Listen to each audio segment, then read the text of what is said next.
Dead by Daylight is a multiplayer asymmetrical horror game where 4 survivors attempt to escape one killer. Both teams have a different set of perks and abilities they can use to succeed in their respective goals. The aim of the killer is to hunt down the survivors and sacrifice them, using their weapons and unique powers to injure the survivor and then ultimately kill them. The survivor's aim is to escape the realm alive by working together to repair generators and open the exit gates, while also outmaneuvering the killer, not getting injured, and helping each other out in times of need. Today I'll explain what Dead by Daylight means to me, and how it affected my relationship with games as a whole, by referring to Sigmund Freud's ego and superego, and Barbaros' look at player motivation with a focus on affiliation. Freud introduced the idea of a person's mind having 3 levels of consciousness: the id, who a person really is, the ego, who a person sees himself as, and the superego, who a person believes they should be based on societal expectations and boundaries.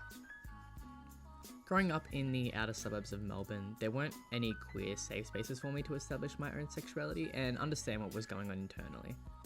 It wasn't until high school that I really even learned that sexuality was on a spectrum, and there was more than just a woman and a man falling in love. This rift in my small community meant that I couldn't have the average teenager high school experience I saw everyone else have, so I turned to other forms of media to try and live vicariously through the relationships I could see on screen and escape the loneliness that came with that. All the way into my first year at uni, I was the only queer person I knew, and that was alienating. So I'd play games and watch movies as a form of escapism, and I found I loved slasher horror movies, but mostly for their campy styles.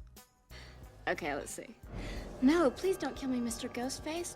I want to be in the sequel. I discovered Dead by Daylight in early 2020 before COVID hit, and realised it was a combination of the 2 things I loved: horror and video games. So I began sinking hours into the game, learning the perks, how to outmaneuver the killers, the in-game terms, etc. And at some point I noticed the community within the game was a very queer-dominated space. Deep down, I knew I was gay, but I presented myself in a socially acceptable way at the time to better fit in with those around me. Once I learned about the openly LGBTQIA+ accepting community, I felt a sense of belonging. I felt seen. This prompted hours upon hours of playing the game and making queer friends who I still talk to this day. I would partake in events and social media and talk about the things I was never able to talk about in my life with people who loved and accepted me for who I was.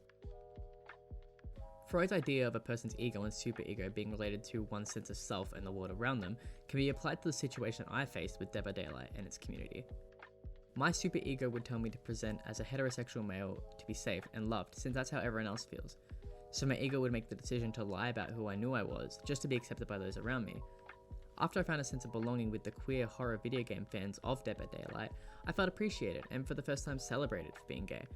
My superego shifted tone to be comfortable enough with who I was and allowed for my ego to make the decision to come out to my family and friends on my 21st birthday. Barbaros theorized that players have 6 separate motivations when it comes to gaming, based on the psychogenic needs defined by Henry Murray's research. Affiliation being one of these motivations is defined by Barbaros as the motive to establish, maintain, or restore positive social relationships with others.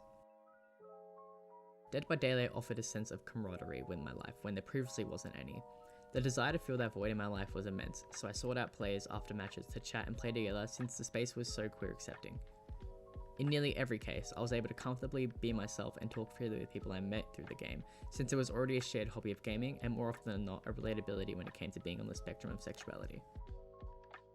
That sense of belonging that came with playing the game helped solidify who I am today, and the emotional support the community gave me when I needed it was reassuring that it is okay to be who you are, and we shouldn't have to present as something we aren't to feel loved.